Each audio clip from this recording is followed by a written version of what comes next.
एक प्रकार के रेखा अक्षरों को हम विशेष प्रकार के शब्द चिन्हों के रूप में प्रयोग करेंगे। तो चलिए अभ्यास आरंभ करते हैं।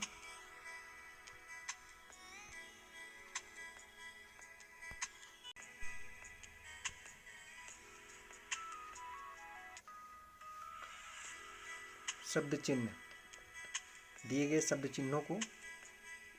शब्दों को हम एक विशेष प्रकार के शब्द चिन्ह के रूप में प्रयोग करेंगे।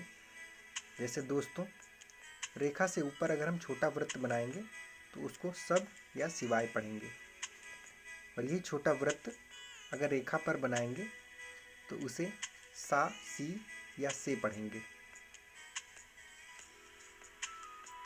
और अग्रगामी का के साथ, यानी कि का के अंतिम छोर पर सा छोटा वृत्त इस प्रकार जोड़ते हुए लिखेंगे रेखा से ऊपर, तो इसे कैसा, कैसे या कैसी पढ़ेंगे। और इसी तरह अग्रगामी का के अंतिम छोर में सा वृत्त इस प्रकार से जोड़कर अगर लिखा जाएगा तो किस, किसे या किसी पढ़ा जाएगा। और अधोगामी ता रेखा से काटते हुए लिखेंगे और अंतिम छोर पर दाहिनी ओर सा वृत्त छोटा वृत्त लगाएंगे, तो उसे हम उत्सव, उत्साह, उत्साही या उत्साहित पढ़ेंगे।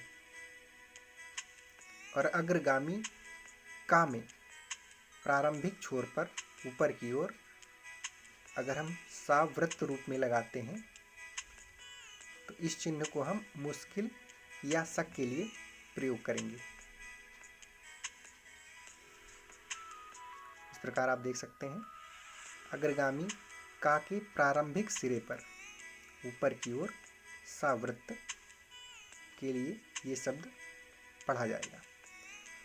और अगर वा को रेखा से ऊपर लिखा जाएगा तो अव्वल पढ़ा जाएगा।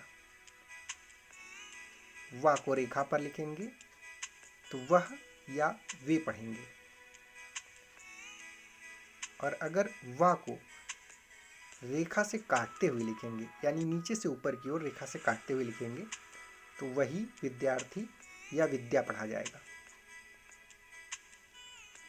और गा को अगर रेखा से ऊपर अग्रगामी गा हम बनाएंगे इस प्रकार से, तो इसको हम गया, गए या गई शब्द के रूप में प्रयोग करेंगे।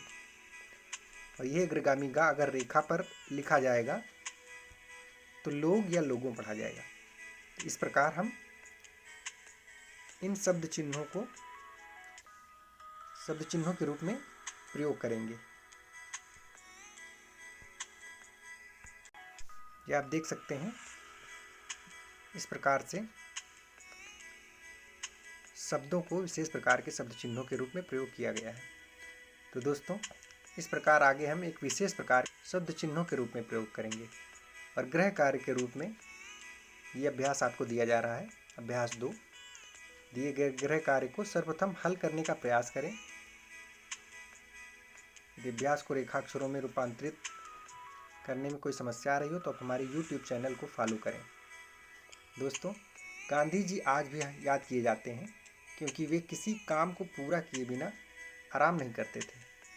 उसी तरह आप भी धैर्य के साथ प्रयासरत रहें।